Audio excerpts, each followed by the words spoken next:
Gravando! Valendo! Meu nome é Natália Salazar. E eu sou a Renata Schmidt. E esse é o podcast Patramada Criminal. Sejam muito bem-vindos. Bem-vindes! Senhoras, senhores, põe a mão no chão. Quê? Não tinha essa, senhoras e senhores, põe a mão no chão. Senhoras e senhores, pula num pé só. Ai, Senhoras gente, patramada e senhores. musical, gente, é uma... Dá uma rodadinha e vai pro olho da rua. É uma maldição a gente cantando nesse podcast. A gente fala, não vamos cantar. Eu não sei o que acontece. A gente vê um microfone e a gente começa a cantar. As loucas do karaokê.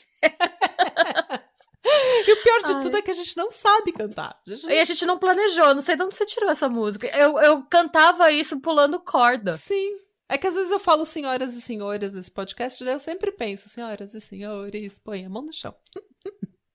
Nossa, Mas, várias gente... lembranças traumáticas da corda batendo na cara, sabe? Quando você vai pôr a mão no chão, que você agachou errado. Ah, é difícil. Toma aquela cordada no nariz. Então, e não era aquelas cordas finas, sabe? Era aquelas cordas grossas. Ah, é difícil. Mas você pegava uma menina que já não ia com a sua cara, ela tacava a corda no seu nariz. Ou aquela criança meio troncha que não sabia bater a corda direito, sabe? Que tipo, que tava com os braços doendo. Ai, e fazia, gente. tipo, e batia, caía a corda da mão dela, tava queimando a mão, sei lá, sempre tinha aquela pessoa cansada, criança cansada. A patramada, a futura patramada. A criança patramada, sim. Ai, gente, mas é isso, hoje sou eu que vou contar uma história.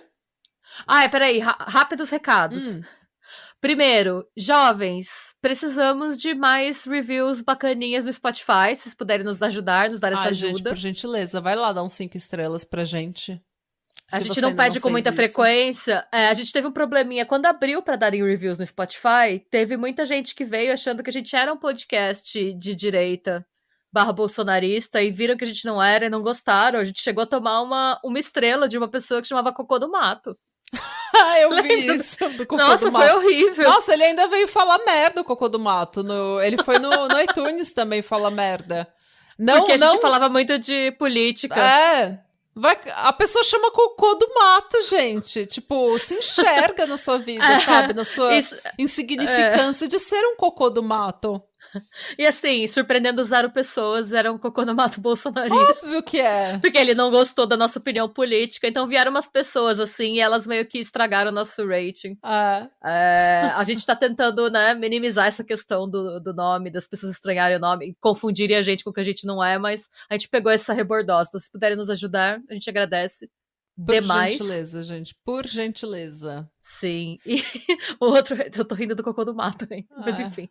O último recado, gente, ajuda a gente. Segue a gente no YouTube também. Eu tô comentando isso porque apareceram alguns ouvintes essa semana que falaram, nossa, eu detesto o YouTube, mas eu gostei do canal de vocês. Por quê?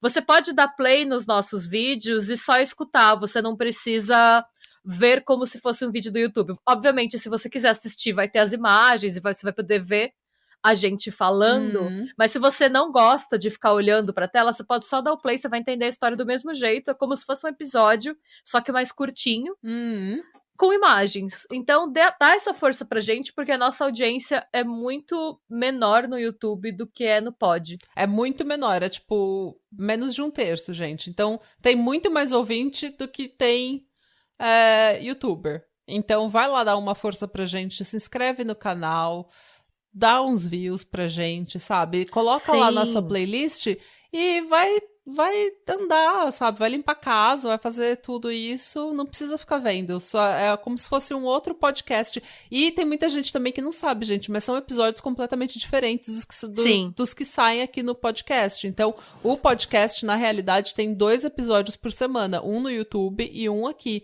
São completamente diferentes, são histórias diferentes e até os formatos são um pouco diferentes. Formato diferente.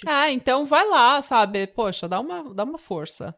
É um jeito de você ajudar a gente a ganhar dinheiro sem gastar nada, porque é o YouTube que nos paga. Exato. Lá. E também dar uma review no Spotify não custa absolutamente nada, gente. É só porque a gente esquece, a gente às vezes ouve um podcast por anos e esquece de ir lá dar um review no Spotify. Vai lá dar um review pra gente, pra dar essa força pras meninas. E é isso, exatamente. Ajuda nós e são esses os recados que eu tenho. Ok, muito bom. Obrigada pela sua atenção. Agora vamos para os reclames do Plim Plim. É aqui que eu insiro o reclame. Nossa, você tá nos anos 90 hoje. Hoje eu tô demais, ninguém me segura. Os reclames do Plim Plim. Gente, hoje sou eu que vou contar uma história para vocês. Hoje eu vou contar uma história de uma mulher maravilhosa chamada Mia Zapata. Yay! E esse episódio é dedicado ao ouvinte Fernanda Simas, ou Zimas, que foi quem solicitou o caso depois que eu pedi que as pessoas me mandassem sugestões porque eu tava bloqueada. Tava bloqueada, parece que eu tô constipada. Que eu tava com... que eu tava com um bloqueio criativo e não conseguia me animar pra fazer nenhum roteiro. Daí eu pedi para as pessoas me mandarem sugestões e a Fernanda mandou pra mim. Então, Fernanda, esse episódio é dedicado a você. Muito obrigada pela sugestão. Beijos, Fernanda! Seu desejo é uma ordem. As fontes que eu usei para este episódio são o Seattle Times. E, só considere que eu usei o jornal inteiro, porque eu usei uns 30 artigos desse jornal, tá? Então, só considere o jornal inteiro. Eu fiquei fuçando no arquivo deles por um bom tempo. A CNN, o The Stranger, a revista Rolling Stone, Unsolved.com, TheGit.com, Medium, Deadline, Last.fm e o site Find Law. Trabalhamos com fontes. Trabalhamos com fontes, não só a fonte da juventude, né? E a dos desejos. E a dos desejos também. A Mia, algumas fontes falam que ela nasceu em Chicago e outras falam que ela nasceu em Louisville, no Kentucky. O que a gente sabe com certeza é que ela foi criada desde muito pequena em Louisville, no Kentucky. Antes dos 9 anos de idade, ela já sabia tocar guitarra e piano. Meu Deus! E ela já tinha mostrado uma voz muito, assim, potente, grave, expressiva, sabe? Ela tinha aquele vozeirão desde pequena que quando ela abria a boca pra cantar dava pra ver que ela tinha talento. Ela tinha um talento e uma aptitude nata pra música. Uma aptidão. Que foda. Eu falei aptitude. Tá tudo bem também. Deu pra entender, né? Momento Luciana Gimenez, pensei em inglês. Chique. Ela foi influenciada por músicos como Sam Cooke, o Ray Charles e a Billie Holiday, que eram coisas que ela ouvia em casa, mas ela também tinha influências do punk, ela tinha influências do heavy metal, O pai dela disse que eles viram que ela tinha esse talento e essa aptidão desde muito cedo e eles simplesmente eles apoiaram desde o início e eles deixaram ela seguir o caminho dela. Os pais dela eram a Donna e o Richard Zapata, e os dois eram executivos de canais de televisão. Eles eram executivos do ramo do entretenimento e da mídia. Então, os dois tinham, salários super altos, os dois eram super bem-sucedidos. Riquíssimos. Era a classe média alta, sabe? Eles tinham uma vida extremamente confortável, moravam no subúrbio do Kentucky, assim, família americana, tudo perfeito, lindo, organizado, limpo. A Mia, desde muito pequena, ela mostrou esse talento, essa aptidão natos pra música, pra arte, pra poesia. Então, eles incentivaram ela e simplesmente deixaram ela fazer o que ela queria da vida dela, se expressar do jeito que ela queria. O que é bem louvável, né? Porque tem muitos pais, principalmente quando tem mais dinheiro, que querem que o filho siga uma carreira mais... tradicional, ou seja, quadradinho, né? Na escola, ela era tímida e introvertida. Ela gostava mais de ficar sozinha, não ligava muito para essas besteiras de, sabe, essas políticas de escola, de high school, de ser popular, de ser nerd. Ela tinha poucos e bons amigos.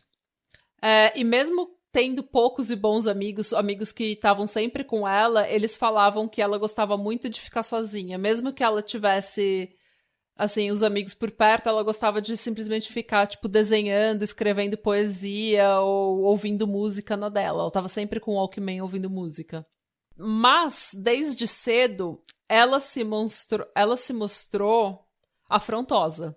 Ela era o tipo de quietinha que você não pode mexer com ela porque ela ia falar. Ela não deixava as pessoas pisarem nela, sabe?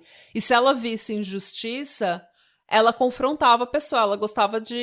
Ela levantava a voz dela, sabe? Oh, já gosto muito dela. Ela sempre foi assim, pátria mother, sempre afrontosa. E ela sempre mostrou bastante maturidade, sabe? Maturidade para além da pouca idade dela. Então ela sempre mostrou assim, um senso de querer ajudar as pessoas e querer falar pelas pessoas e querer brigar pelas pessoas. Ela sempre falava o que ela achava. Então ninguém nunca pisava nela. Apesar dela sofrer um pequeno bullying aqui e ali, todo mundo já sofreu, né? Um pouco. Quem não, mas ela não deixava as pessoas pisarem nela, não. Ela estudou artes liberais na Antioch College, em Ohio. Eu acho artes liberais tão chique.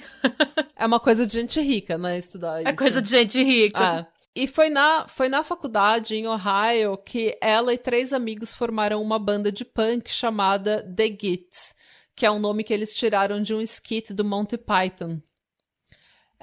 Esses amigos eram o guitarrista Andy Kessler, que mais tarde ficou conhecido como Joe Spleen, o baixista Matt Dresner e o baterista Steve Moriarty.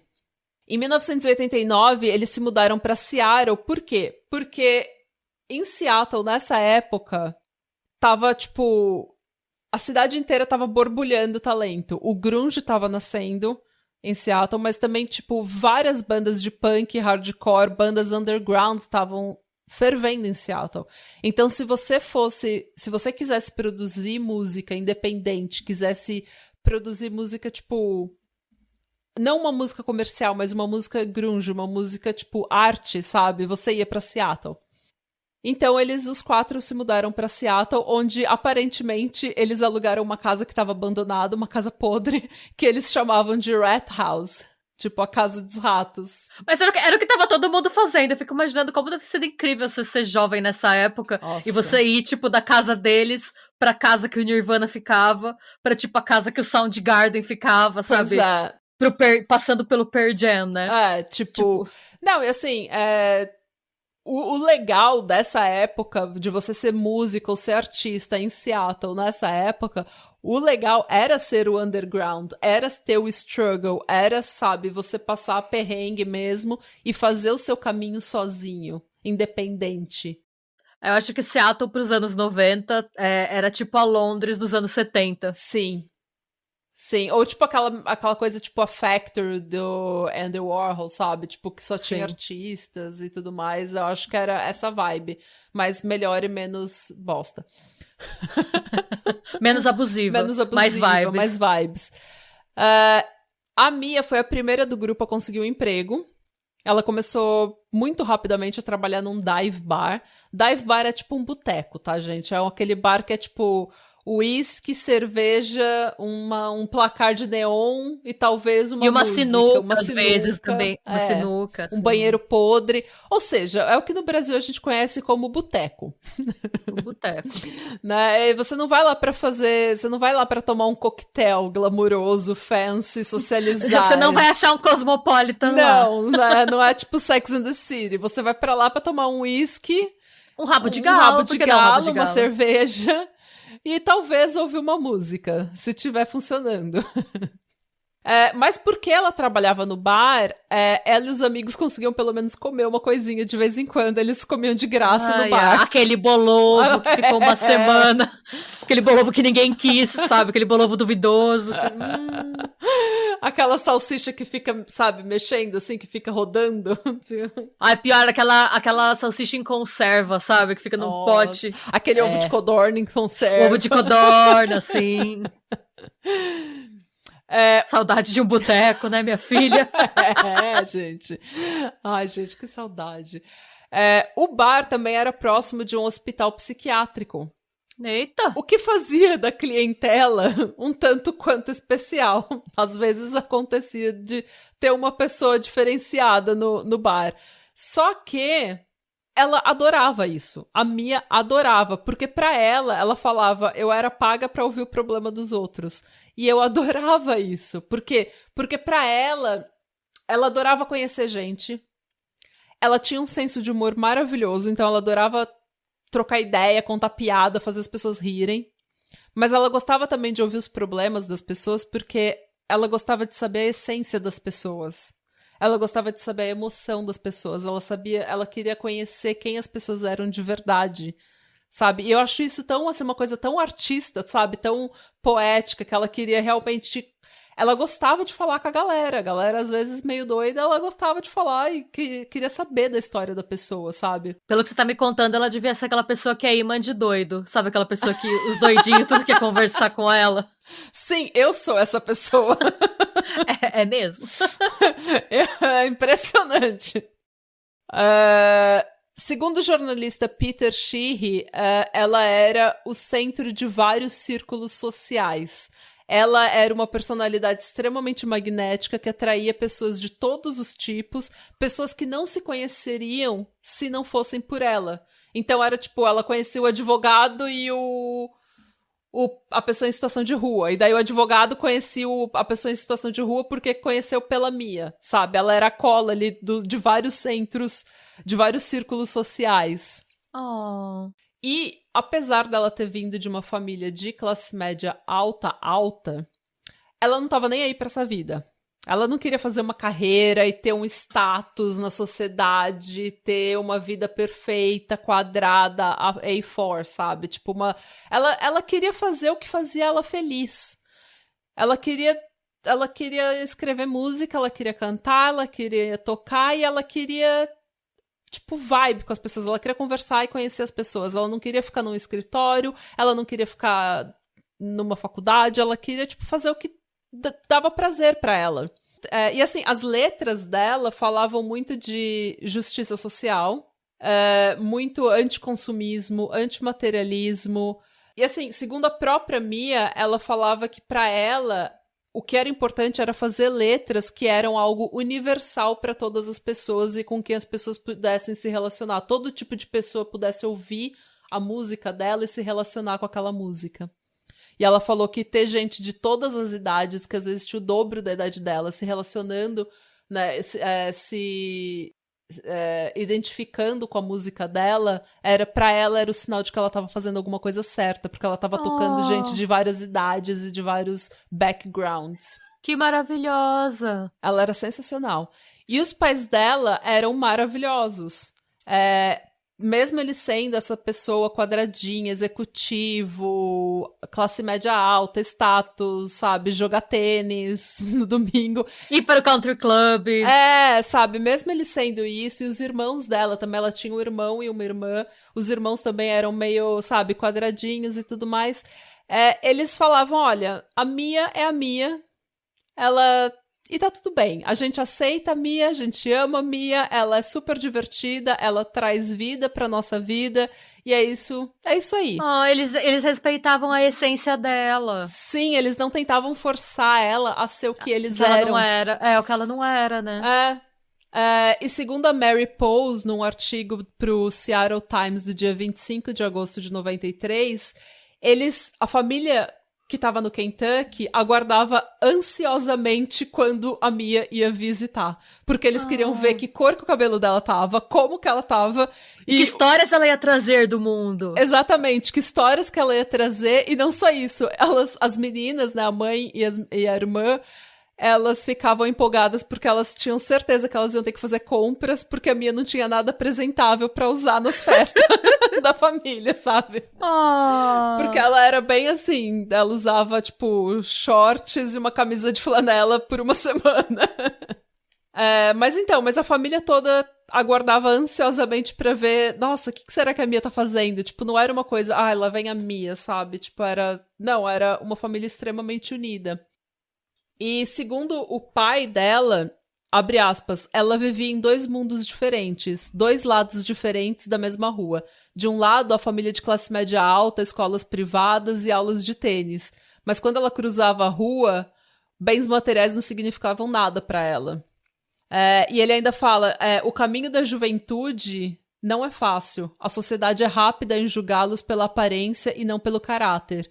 A Mia era diferente. A Mia nunca julgava ninguém. Fecha aspas. Então ele é tão maravilhoso porque às vezes a gente vê, assim, pais sendo tão caretas, tão chatos, sabe? Tão... E a família dela simplesmente abraçou ela com toda a essência dela. Quem ela era, Sim. tava ótimo pra eles. E apesar dela ser essa punk rocker toda, né, tipo, anticapitalismo, anticonsumismo, antimaterialismo, toda assim, tough, ela nunca rejeitou a família dela. Porque ela teve uma infância boa, eles eram próximos, e ela nunca desmerecia o background dela. Então, a mãe dela e a irmã às vezes iam pra Seattle pra ver show dela, e ela apontava pra ela, sabe, na plateia, falava, essa é minha mãe, sabe? Ela tinha orgulho de falar que aquela moça quadrada, loirodonto, era a mãe dela. E ela nunca desdenhava, sabe? Ai, meu pai é aquele porco capitalista. Não, era tipo, esse é meu background. Eu não vou disfarçar que eu nasci numa família de classe média alta. Eu não vou tentar ser, tipo, a poser que faz cosplay de pobre pra ganhar crédito na comunidade artística. Exatamente. Eu não vou fazer isso. Eu vou ser quem eu sou, porque a minha família me ama assim. Então quem tiver que me amar vai me amar assim. E todo mundo amava a Mia assim. Ela era a pessoa... A diferença de ter uma infância equilibrada. Ai, gente, olha... Quem me dera. Mas assim, então ela não ficava tentando ganhar fã alternativo fazendo cosplay de pobre, sabe? Ela tinha consciência de quem ela era, ela não escondia isso. E ela só falava, olha, o que eu acho é diferente e tá tudo bem.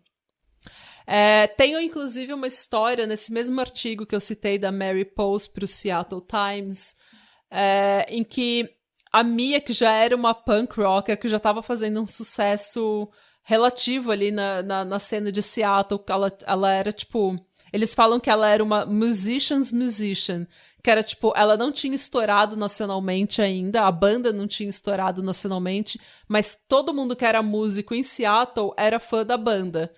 Porque eles estavam nas mesmas rodas, né? Nos mesmos círculos social ali. No mesmo círculo social. Mas ela já era uma punk rocker relativamente bem-sucedida em Seattle. E assim, quando eu falo bem-sucedida é porque ela estava trabalhando e ela tinha um círculo social, ela tinha respeito, não dinheiro, tá, gente? Nessa época ela ainda era pobre. Mas ela voltou pra casa, pro Kentucky, pra participar do casamento da irmã dela como dama de honra. E ela era super, assim, punk rocker, dread no cabelo. Essa era aquela época, gente, que gente branca adorava um dreadlock no cabelo, tá? Pô, você é alternativo, vou colocar um dread no cabelo. Então, mas ela tinha dread no cabelo, o cabelo dela tinha várias cores, de várias etapas da vida dela, que ela fez ela mesma na pia da cozinha. Dread arco-íris. Isso.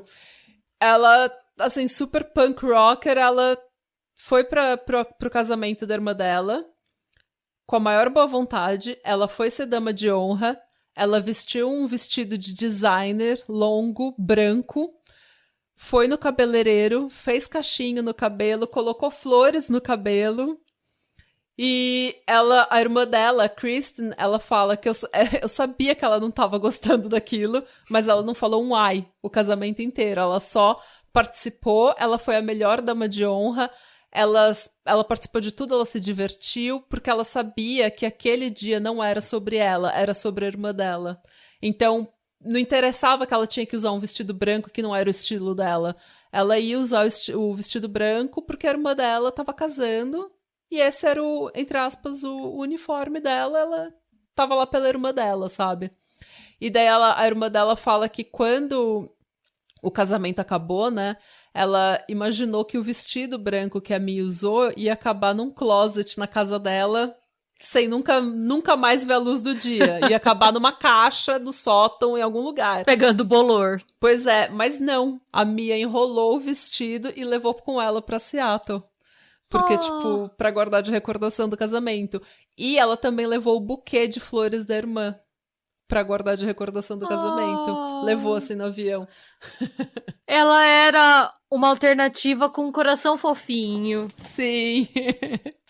Não só pela Mia, mas principalmente pela Mia, a banda se tornou popular entre a cena punk feminista. E assim, não existia muitas bandas alternativas ou bandas de punk com vocais femininos. Tinha a da Courtney Love, que é maravilhosa, inclusive. Né? É uma banda muito boa, por sinal. Mas era meio que, tipo, veio... Não tinha muitas mulheres, né? Só que tinha muitos artistas e muitas artistas e músicas e poetas e que estavam envolvidas no feminismo já nessa época, naquele círculo social que estavam envolvidas no feminismo e estavam levantando questões feministas já em Seattle na época. Então, ela se tornou extremamente popular entre as feministas e principalmente entre músicas, né, feministas. E a banda virou meio que um símbolo feminista. E, vamos esclarecer, é uma banda de punk. Não é uma banda de grunge, tá? Que todo mundo coloca a banda como grunge porque grunge era a maior cena de Seattle nessa época. Então, obviamente, todo mundo fala, é rock alternativo, é grunge. Mas a banda fazia questão de dizer que nós não somos grunge, nós somos punk. E isso não tinha ideia. E isso ficava claro pelas letras que tinham um cunho social, sabe? Tipo, eram letras bem politizadas, assim. Então, a atitude da banda era bem punk. Era meio que um Rage Against the Machine. Se você não me falasse, eu não ia saber. Porque eu só conheço o caso pelo aspecto do true crime, não pelo aspecto musical. Pela música. E só descrevem eles como grunge mesmo. Shame. Não, mas é porque tava todo mundo explodindo naquela época. Todas essas bandas alternativas estavam explodindo na mesma época, né? Então você meio que casa ali, tipo, grunge. É normal. Mas eles faziam questão de falar que eles eram punk e de fazer um som punk. Em 1990 e 1990 e 1991, eles lançaram 3 singles de sucesso, que foi Precious Blood, Second Skin e Spear and Magic Helmet.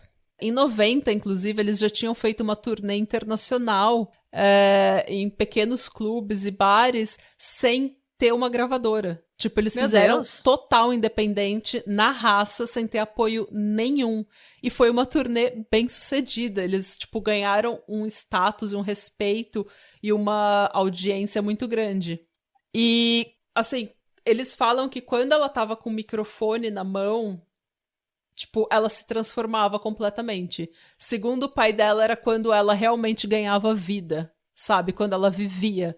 Porque ela era uma pessoa super introvertida, sabe? Sensível. No rolê dela. Super reservada. Mas quando ela subia no palco, que ela pegava o microfone, daí ela era uma força. Sabe? Daí ela era a mina com atitude, e tanto que os membros da banda falam que às vezes eles saíam dos shows, né, tipo, querendo pegar mulher e tudo mais, achando que eles iam ser famosos, e daí ninguém reconhecia eles, porque tava todo mundo vendo a Mia. A banda era a Mia. E por isso, inclusive, muita gente que não conhecia ela pessoalmente, só conhecia ela no palco, achava que ela era essa mina durona, debochada, desbocada, pátria mother, sabe? Mas ela era super tranquila, assim. O Andy Kessler fala o seguinte, que, abre aspas, quem não conhecia a Mia tinha uma ideia muito equivocada dela. As pessoas normalmente achavam que ela era uma mulher durona ou que ela era uma espécie de mártir ou santa. Isso porque ela era rica, mas vivia a vida dela independente, no rolê né? dela. Então tinha muita gente que queria falar, olha como ela é alternativa. Abnegada, né? Abriu mão. Exatamente. Daí ele continua, mas eu acho que isso é uma distorção do que realmente ela era. Ela era uma pessoa modesta, extremamente carinhosa e sincera, muito, muito inteligente e muito engraçada. Ela era uma pessoa muito reservada e muito gentil. Fecha aspas. Em 1992, eles lançaram o álbum French the Bully, que eu acho que é um título maravilhoso, que Sim. pelo que eu entendo é tipo French Kissing, né, que é tipo beijando de língua, o bully.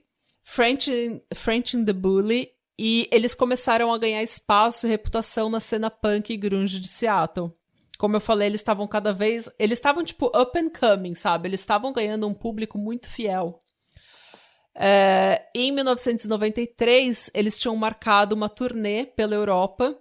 E eles estavam trabalhando no segundo álbum chamado Enter, The Conquering Chicken. E isso é tão engraçado porque Conquering Chicken, né? Tipo, a galinha conquistando, né? Tipo, a galinha conquistadora. Porque a Mia, ela tinha umas... a família dela e os amigos dela brincavam que ela tinha chicken legs. Que ela parecia uma galinha. Perninha fina. Perninha fina e, tipo, meio tortinha, assim. E tanto que ela tinha uma galinha tatuada na panturrilha. E eu a acho galinha que... Rafinha! Ela tinha a galinha Rafinha. E daí ela... Eu acredito que esse álbum tem o nome Conquering Chicken por causa disso. Mas eu não li em nenhum lugar. Isso é só uma especulação minha. Esse álbum só seria finalizado e lançado em março de 1994, depois do assassinato da Mia. Oh, não! Sim. Porque no dia 6 de julho de 1993, a Mia foi estuprada e morta. E o assassinato dela não teria solução por 10 anos. Oh, eu achei que a gente ia continuar na parte feliz por mais tempo. Não. Sorry. Tudo bem. Mas como que isso aconteceu, gente? Na noite do dia 6 de julho de 1993, então, a Mia estava com alguns amigos num bar chamado Comet Tavern. Ela tinha voltado para Seattle depois de fazer alguns shows em outras cidades. E algumas fontes falam que eles estavam bebendo para marcar a data de aniversário de morte de 1 ano. Aniversário de 1 ano da morte de um amigo músico que eles tinham em comum. E outras fontes, a maioria das fontes falam que eles estavam bebendo para comemorar que a banda estava conquistando espaço e que eles tinham conseguido uma gravadora e uma turnê e estavam trabalhando no segundo álbum. Então, assim, são duas versões completamente diferentes, mas o que a gente sabe é que naquela noite a Mia ficou no bar até mais ou menos 1h30. Depois disso, ela foi pro apartamento de um amigo. E ela ficou lá até as 2 da manhã, quando ela desceu dizendo que ela ia pegar um táxi para ir embora. 80 minutos depois, o corpo da Mia foi encontrado por uma mulher chamada Charity Viles, numa viela na área central da cidade, conhecida pela violência e tráfico de drogas. A Mia tinha sido espancada, estuprada e enforcada com a cordinha do moletom que ela estava vestindo. Ela estava seminua, e o corpo tinha sido disposto numa posição de crucificação, com os braços esticados para o lado e os tornozelos cruzados, um pé sob o outro, assim, tipo Jesus. Nossa, não tinha ideia disso. Que horror! Essa mulher que achou ela, Charity Viles, ela correu para uma estação do Corpo de Bombeiros que tinha próximo e falou, olha, vocês têm que vir ajudar, porque tem uma mulher morta, uma mulher mal na rua. E quando eles chegaram, a Mia ainda estava quente. Então eles tentaram ressuscitar ela, mas era em vão. A polícia ficou muito desconfiada de que isso seria o ato de um serial killer. Ou porque o corpo tinha sido posado. Sabe? Tipo, o corpo tinha sido colocado na posição de uma cruz, como se fosse Jesus, e era próximo de uma igreja católica, então eles ficaram imaginando, será que isso tem alguma coisa a ver? Algum fanático religioso, Exatamente. Né? E eles não tinham nenhum sinal de luta onde ela foi encontrada, não tinha nenhum sinal de bagunça, de struggle, de nada. Então, assim, ela estava posada ali num lugar em que nada aconteceu. Ficou bem claro para a polícia que ela tinha sido morta em algum outro lugar e que ela foi jogada, ela foi movida e colocada e posada naquele lugar para ser encontrada. Até porque isso é na área central de Seattle e era uma área que eu não sei como é hoje, mas naquela época era uma área que era conhecida por bar e tráfico de drogas e profissionais de sexo. Era tipo uma Cracolândia. Eu não sei se era uma Cracolândia, não chegava a ser uma Cracolândia, mas era tipo o centro de São Uma Paulo à Augusta, noite, tá. sabe? Tá. Então, era muito estranho que ninguém tinha visto nada. Né? Então, o que eles acham que pode ter acontecido é que ela saiu com o Walkman dela e ela tava ouvindo música, talvez, porque ela tava sempre com o Walkman, e que ela foi abordada de forma randômica e foi um crime de oportunidade. Foi isso que eles achavam. Num primeiro momento, pelo menos, né? Não tinha absolutamente nada. Não tinha nenhuma testemunha, não tinha nenhum... Não, também porque, pelo que você estava me falando, nada. ela era uma pessoa extremamente, tipo, iluminada e de boa. Normalmente eles procuram, né, algum ex-namorado, algum ex-affair. E pelo que você tá me contando, ela não tinha nenhuma animosidade, nenhuma treta com ninguém, né? Não. Num primeiro momento, o namorado com quem ela estava terminando naquela época foi o primeiro suspeito. Eles investigaram o namorado dela, mas não tinha absolutamente nada que ligasse ele ao crime e ele tinha um álibi. Tá. Então, ele inclusive chegou a fazer um polígrafo, né, um exame de... um detector de mentiras, que não é a melhor coisa, mas quando você não tem absolutamente nada, você não tem evidência física, você não tem testemunha, você não tem nada, né? Fora que 30 anos atrás não se sabia que... Hoje a gente sabe bem mais, né? Que não se deve fazer o teste do polígrafo. Do polígrafo, mas... Naquela época, assim, acho que e nem às era vezes, eu acho que era assim, olha, esse teste não é o melhor, mas assim, é um começo pra gente começar uma conversa com uma testemunha, e se a gente achar que ele tá mentindo, uma carta na nossa manga, sabe? É uma alavanca pra começar uma investigação. Mas eles não tinham nada, gente, eles não tinham nada. Eles estavam com medo de que fosse um serial killer, porque nessa época o Green River Killer estava muito ativo, né? Ele ficou ativo até 98 em Seattle, então... Nossa, gente! E Seattle, vale lembrar que é a terra do Ted Bundy, né? Onde ele estava ativo por anos em Seattle, então... Seattle tem um pouco de medo de serial killers. Tem um passivo aí, né? As pessoas ficam com medo, né? A notícia da morte da Mia caiu como uma bomba na cena underground e punk de Seattle. Ela era extremamente jovem, mas apesar de ser extremamente jovem, ela tinha 27 anos, tá? A idade. Ela entrou no clube. Apesar de ser extremamente jovem, ela estava conquistando espaço e ganhando tanto respeito, sabe? Que parecia que ela era uma veterana na cena. E isso não só pela atitude e pela persona dela, mas principalmente pela qualidade do trabalho dela. As músicas eram muito boas. Ela era respeitada pela qualidade do som, sabe? E isso não é uma coisa que qualquer pessoa de 27 anos conquista, sabe? Sim. Em agosto de 93, no dia que seria o aniversário dela, alguns músicos, amigos e os pais se reuniram numa pizzaria em Seattle. E segundo o Seattle Times, muitas das mulheres comentaram que tinha alterado completamente a rotina delas. Elas estavam apavoradas. Foi tipo a quebra... A perda da inocência, sabe? Porque era um bando de gente jovem, alternativa, trabalhando com música, trabalhando na noite da cidade, produzindo arte, sendo essa galera alternativa, jovem, invencível, e daí isso acontece de uma forma tão brutal. E randômica, né? Completamente randômica. Então, assim, todas as mulheres perderam o chão, assim.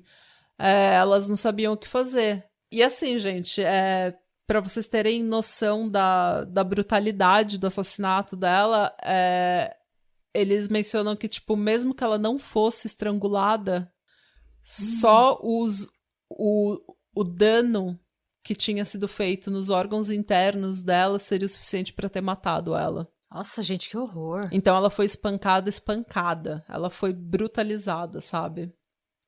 Então, assim, as mulheres estavam desesperadas. Teve uma cantora, a cantora Selena Video, da banda 7 Year Bitch, com quem o Gitz tocava normalmente.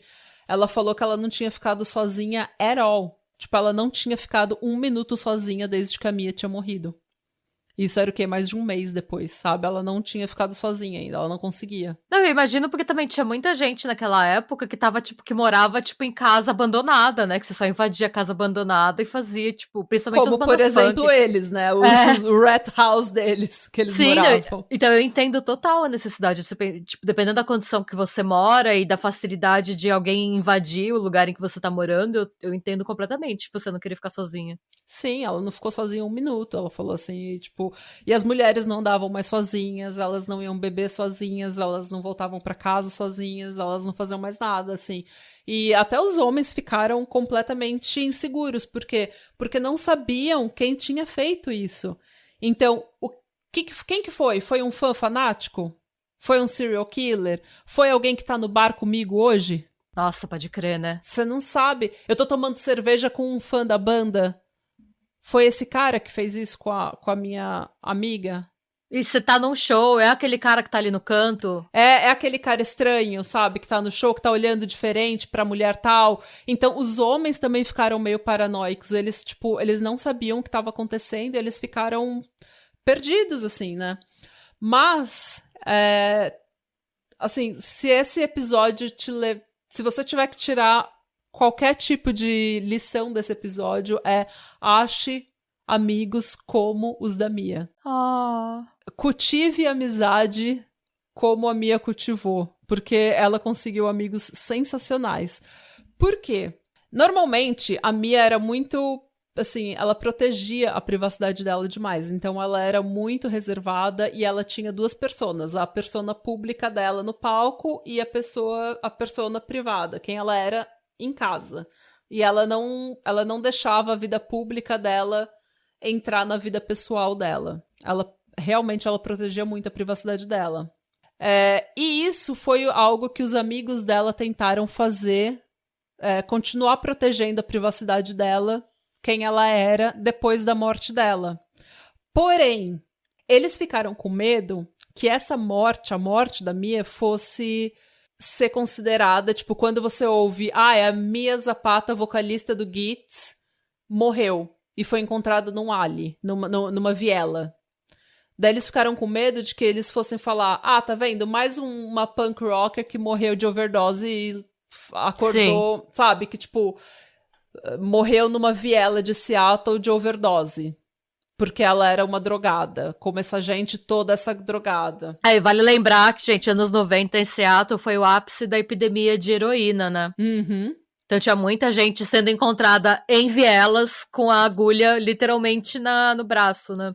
Então, assim, eles ficaram com medo de que ela fosse cair no esquecimento. Que ela virasse estatística, que ela fosse associada erroneamente à epidemia de droga. Também. E que com isso a polícia, que não tinha nenhuma pista, nenhuma evidência, nenhuma testemunha, acabasse deixando ela cair no esquecimento, o caso dela cair no esquecimento.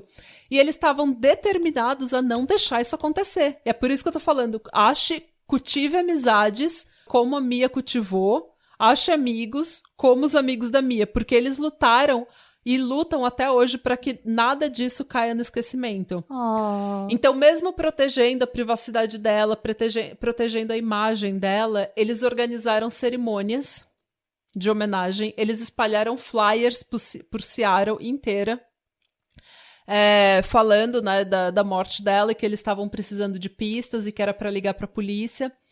Eles organizaram shows para arrecadar fundos para a investigação. Na época, quase que imediatamente, eles arrecadaram $5 mil.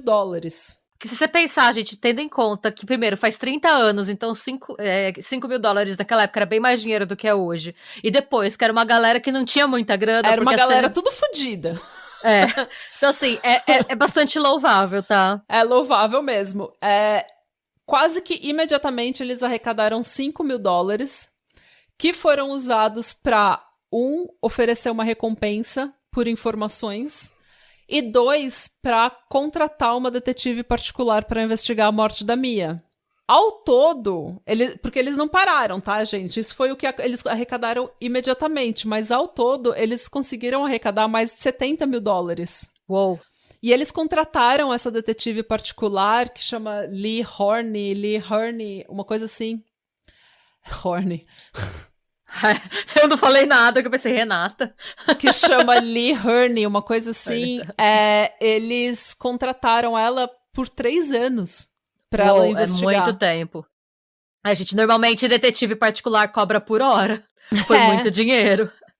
Eles contrataram ela por 3 anos e detalhe, ela ficou tão tocada com a história da Mia e com a memória da Mia que mesmo depois disso, quando os fundos secaram, ela continuou investigando por conta, nas horas Pro vagas. bono. Assim. Pro bono, total. Ela falou, não vou parar agora, né? Já faz 3 anos que eu tô nessa...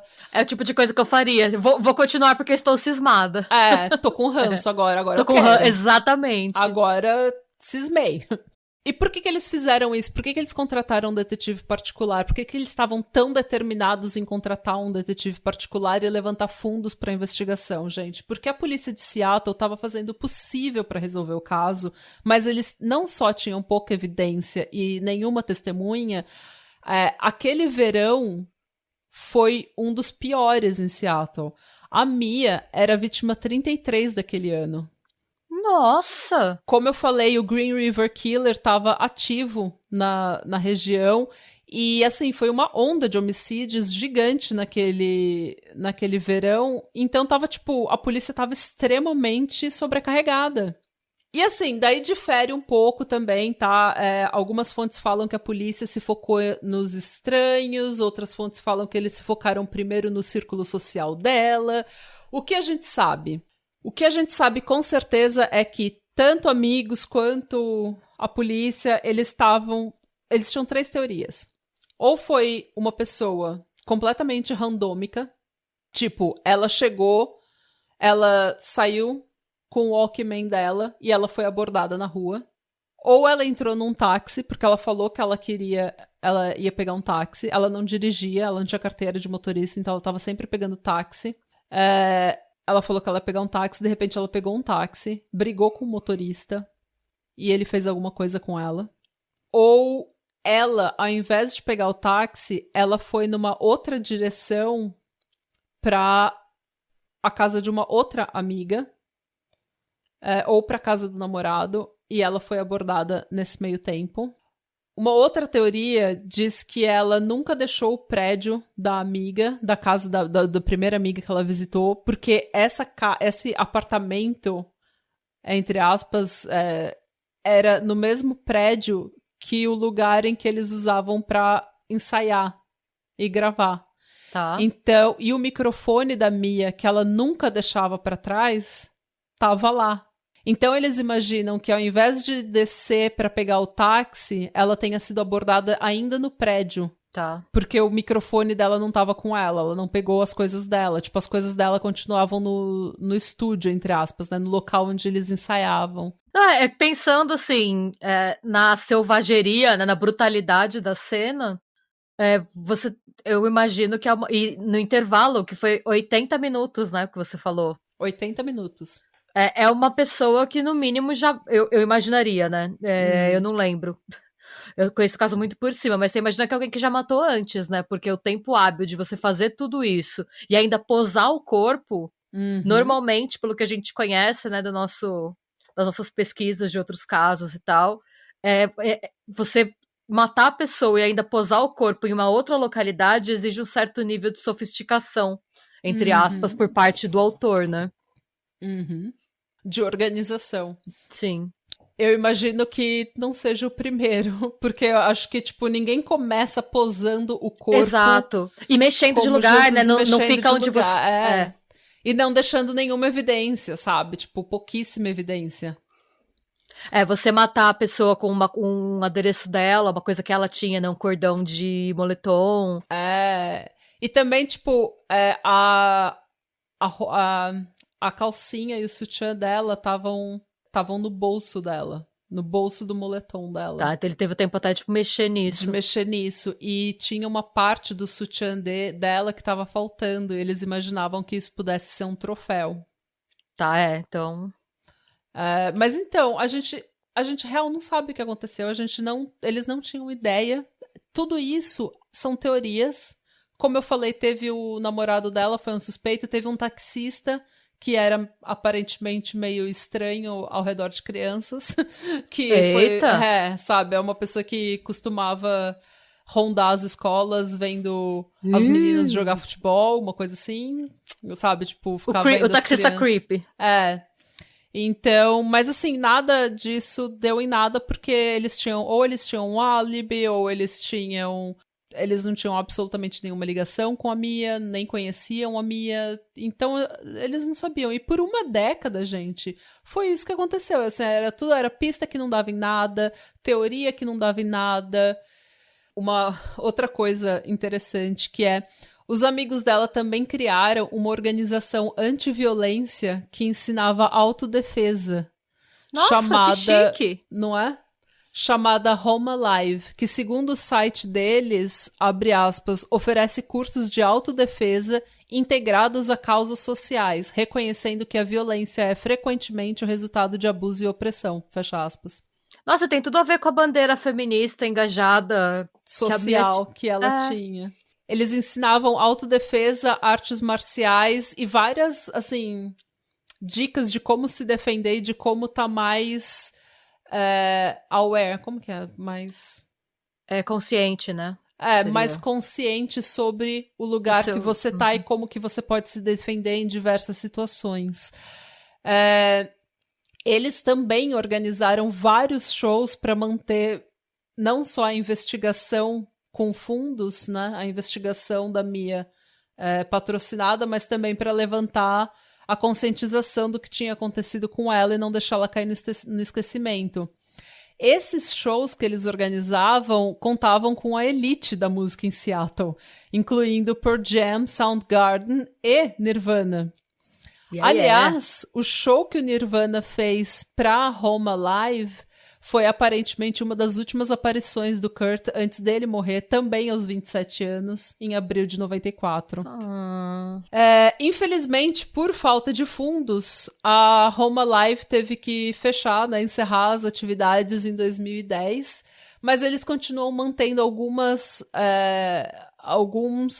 trabalhos pequenos de conscientização, alguns workshops de autodefesa, e o site deles ainda pode ser encontrado, ainda tá no ar, então tem algumas dicas de autodefesa no site deles, tipo, se você tá no metrô, como que você usa spray de pimenta, como que você se defende de um ataque. E é isso, gente. Bem, o caso dela virou um cold case. Eles nunca deixaram cair no esquecimento, mas sem nenhuma evidência, nenhuma pista nova, acabou ficando lá parado. Nunca foi fechado, mas ficou lá parado por um bom tempo, por uma década. Não, é muito tempo. Nesse meio tempo, os Gits continuaram ativos por um bom tempo depois da morte da Mia. Em 1994, as minas do Seven Year Bitch lançaram um álbum chamado Viva Zapata, em homenagem a Mia. E também em homenagem à morte de uma amiga guitarrista que tinha morrido recentemente. Na mesma época, a Joan Jett, em parceria com a Kathleen Hanna, escreveu a música Go Home. E no vídeo é uma mulher sendo perseguida por um stalker até uma estação de trem, onde ela se defende de um ataque. E esse vídeo foi dedicado à memória da Mia e feito para levantar não só fundos para a investigação, mas para levantar conscientização sobre o caso da Mia. O problema é que acontece tanta coisa, ainda mais acho que a morte do Kurt Cobain mesmo foi uma coisa tão icônica. E foi logo em seguida, foi abril de 1994. A gente tá vendo agora vários casos que a gente fica, gente, como que a gente não ficou sabendo desse caso? Foi porque aconteceu, tipo, durante a pandemia. Tem coisas que elas eclipsam, tipo, eclipsam outras coisas que são importantes também, né? Tipo, 9/11, tipo, o World Trade Center caiu. E daí, nossa, como que eu nunca fiquei sabendo desse caso? Porque o mundo inteiro caiu junto com as duas torres. Sim. Então a gente não... exatamente. Tava tudo um caos. Depois disso, a Joan Jett também se juntou ao resto do The Gits para gravar o álbum Evil Stig, que se você ler de trás pra frente... lê Gits Live, arrecadando mais fundos para a investigação. Todos os fundos que eles arrecadavam é tudo para investigação. Isso são amigos de verdade. São amigos de verdade. Cultivem amizades como a Mia cultivava. O pai dela caminhava às vezes por Seattle, Nossa. pelas ruas de Seattle, onde o corpo dela foi encontrado, tentando entender como que ele tinha ido parar ali. Ai, meu Deus. Ele também gostava de se reunir com os amigos e pagar cerveja pra todo mundo, pra se reunir com os amigos dela e continuar falando e continuar... Manter a memória dela viva, né? E também trocando ideia pra ver se nessa troca de ideia eles conseguiam uma pista, sabe? Eles conseguiam falar uma memória, uma coisa que podia trazer uma pista nova pro caso, que eles pudessem levar pra polícia. Tipo, se você se mantiver... Tipo, se você continuar falando, a memória a sua memória continua fresca, as coisas não caem no esquecimento e de repente dessa troca vem uma pista que você não tinha pensado antes. Ou às vezes até alguma, sei lá, lembra do fulano que tava com a gente no bar, foi preso por tal coisa. Fulano foi preso por ter feito o quê? Onde fulano estava no dia que tudo aconteceu? Pois é, e é uma coisa que só vem da fofoquinha, Isso é gente. Só vem de você conversar com as pessoas mesmo. Uma coisa que cortou meu coração de todas as formas, quando a irmã, a Kristen, foi na casa da Mia, né, depois do assassinato, recolher as coisas da Mia, os amigos dela tiraram um maço de flor morta que ela tinha pendurado na parede. O buquê. Era o buquê do casamento. Tava morto, mas ela tinha ainda pendurado, ela tinha deixado pendurado na parede por mais de um ano, como memória do casamento da irmã dela. Isso meio que acabou com o meu dia quando eu escrevi isso. Nossa! Até que um dia, revirando cold cases, revirando esses casos parados sem solução, eles resolveram, porque assim, eles tinham pego cotonete, sabe, passado no corpo da Mia pra recolher amostras de DNA. Amostra. Mas eles sabiam que a amostra era limitada, era uma amostra pequena. Então, se tivesse DNA ali, era uma pequena amostra, que eles não podiam ficar usando a torta e a direita, porque senão eles iam perder a amostra, né? Sim. Então, eles daí não ia ter mais nada. Então, o que eles fizeram? Eles seguraram essas amostras. E ao invés de testar logo em seguida, em 93, eles seguraram, até que a tecnologia de DNA melhorou. O que foi bem porque esperto. Eles falaram, foi muito esperto, gente. Porque eles falaram, a gente tem tão pouca evidência, a gente tem tão pouca amostra, se a gente estragar, a gente nunca vai resolver esse caso. Então vamos segurar até a tecnologia melhorar, porque daí a gente pode usar e desvendar o caso. Nesse meio tempo também, o sistema de dados do FBI foi ampliado. E daí você tem um sistema de dados nacional, em que está muito mais integrado, em que todos os estados estão integrados e você pode jogar o DNA no sistema e ter um match. Só que isso tudo levou anos. E eles estavam segurando essas amostras de DNA, assim, tipo... com toda a força próximo do coração para não estragar. 10 anos depois, né, em 2003, quando a tecnologia já estava melhor e quando o sistema de dados já estava mais avançado, eles jogaram no sistema de dados do FBI.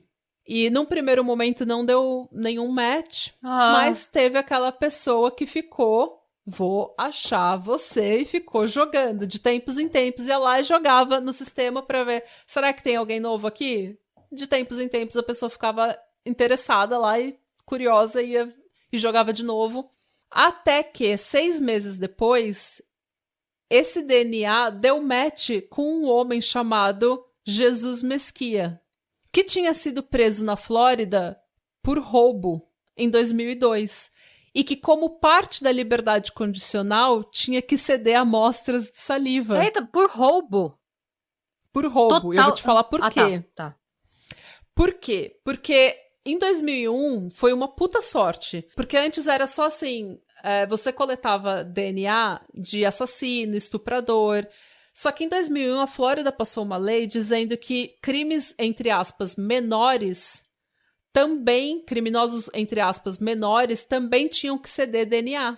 Porque eles falaram, a pessoa está sendo presa por roubo, mas ninguém diz que ela só é um ladrão. Olha! Então, eles aprovaram essa lei em 2001, que mesmo que você seja um criminoso, entre aspas, menor, seja preso por um crime menor, você tem que ceder saliva, tem que ceder amostra para colocarem o seu DNA no sistema. Meu Deus. E foi uma puta sorte, porque 2 anos depois, eles jogaram o DNA no sistema e veio o Jesus Mesquia, que tinha sido preso por roubo em 2002 na Flórida. O Jesus era originalmente de Cuba e ele estava nos Estados Unidos desde os anos 80, depois de ter entrado ilegalmente no país. Onde ele cometeu diversos crimes, em diversos estados. Ele já tinha uma ficha extensa de agressão contra uma mulher grávida, violência doméstica, sequestro, roubo, atentado ao pudor, porque ele gostava de se mostrar para as pessoas, tentativa de estupro. Ou seja, que pessoa boa, tudo. Né? Ele tinha feito o bingo do crime. E por isso, quando ele foi pego por roubo, algumas fontes falam, inclusive, que ele nem foi pego por roubo, ele foi pego por portar armas que pudessem ser usadas em burglary, em roubos. Mas, enfim, quando ele foi preso, que a polícia puxou a ficha dele, falou, filho, você já tá violando várias leis aqui já faz um tempo, você vai ser preso. Ele não ficou muito tempo preso, mas ele estava em liberdade condicional e eles precisavam manter, né, manter os olhos abertos, assim, manter ele no sistema. Então foi aí que ele deu uma amostra de saliva e acabou no sistema do FBI. Uma investigação concluiu que ele morou em Seattle entre 1992 e 1994, que ele morava a menos de 2 quilômetros de onde o corpo da Mia foi encontrado e que a mulher com quem ele morava na época não estava na cidade naquela noite.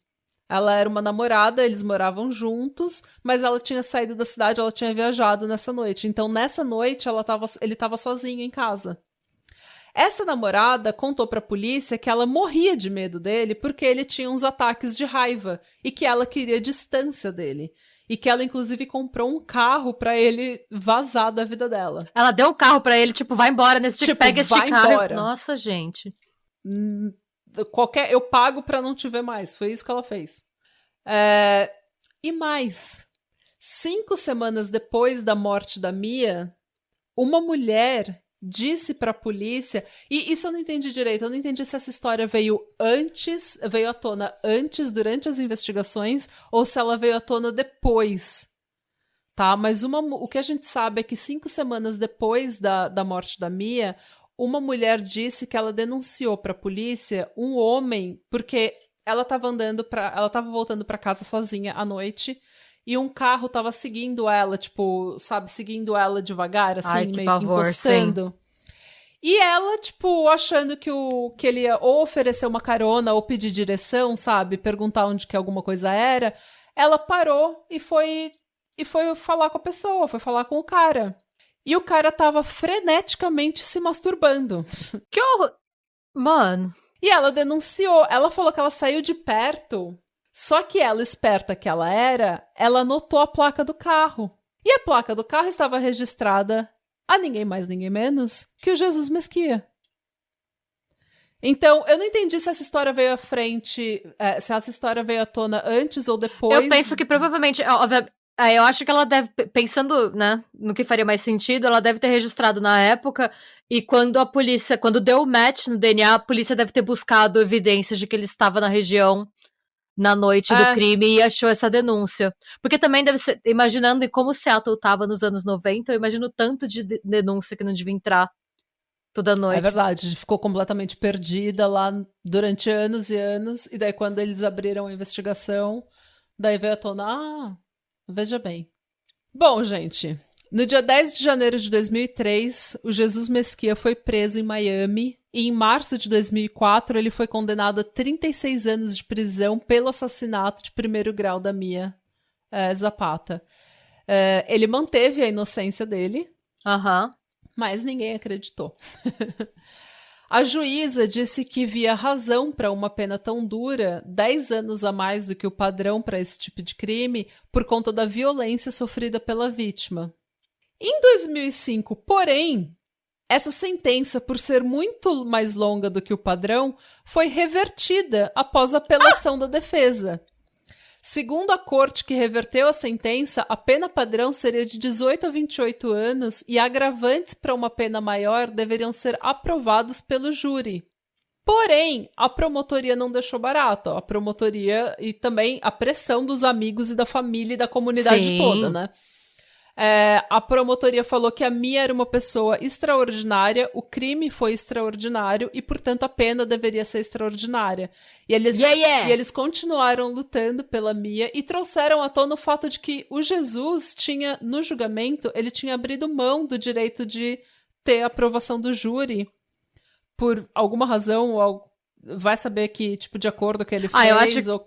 porque tipo eu acho que ele deve ter percebido... não, ele deve ter percebido que ele não ia angariar a simpatia de um júri, né? Você pode lidar direto com o juiz quando você pode escolher, né?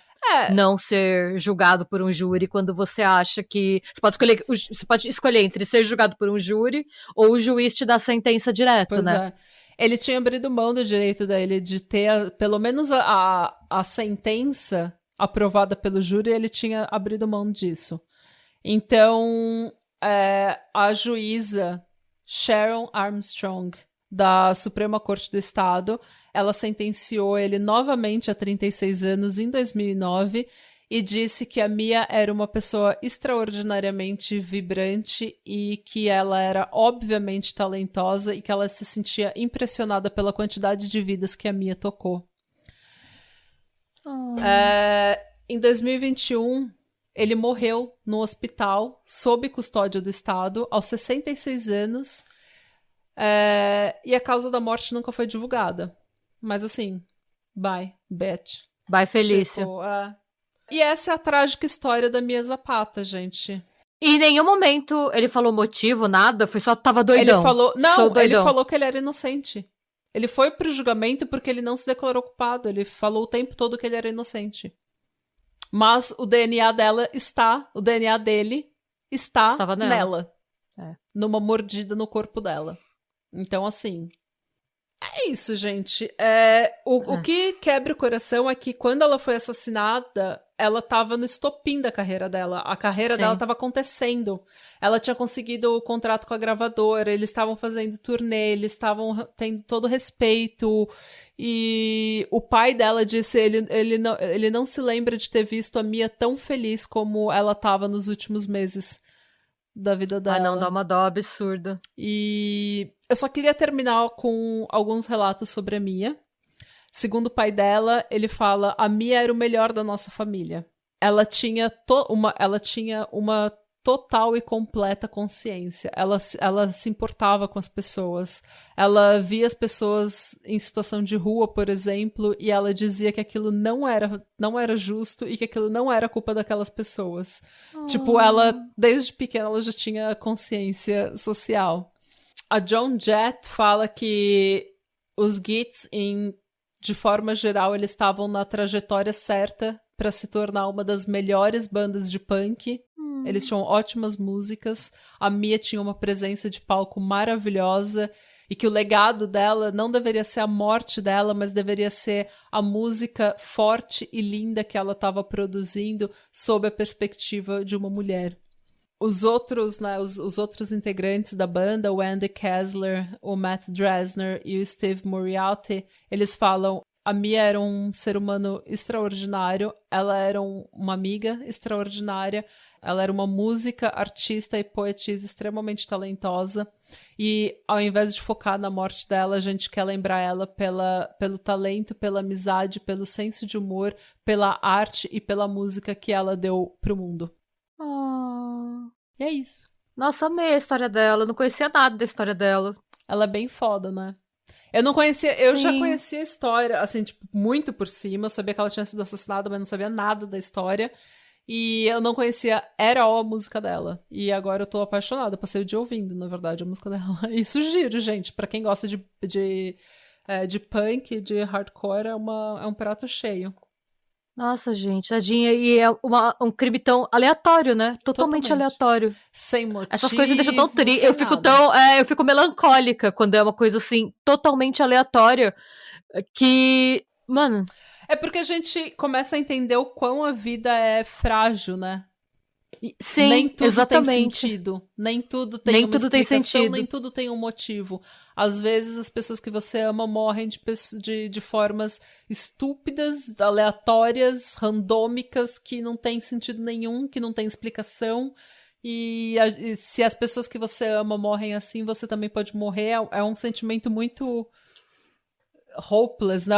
Uma coisa que tira a sua esperança de viver um pouco, mas... É aquele momento que a gente torce pra existir vida após a morte, pra essas pessoas estarem no lugar melhor, sabe? Eu acho que, como eu falei, gente, se tiver uma lição nesse episódio, que seja cultive amizades como a Mia cultivava, valorize as pessoas ao invés de bens materiais, esteja presente na vida das pessoas, faça diferença na vida das pessoas e você vai ter a recompensa, né? De que as pessoas, mesmo que você morra, as pessoas nunca vão te esquecer, você nunca vai cair no esquecimento e você vai ter tido um impacto maravilhoso na vida das pessoas. Então, é isso. Seja mais como a Mia.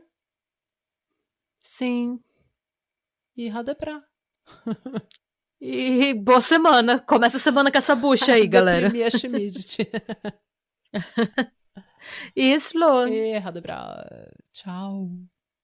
Tchau. E eu espero que a Fernanda Zimas tenha gostado do episódio que ela solicitou. Beijos, Fernanda. Beijos, Fernanda. Fernanda. Tchau. Tchau.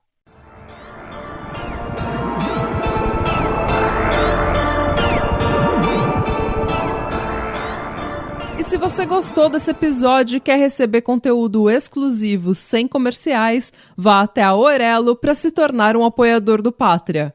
Você também pode se inscrever no nosso canal do YouTube para episódios inéditos todos os domingos. E agora sim, tchau!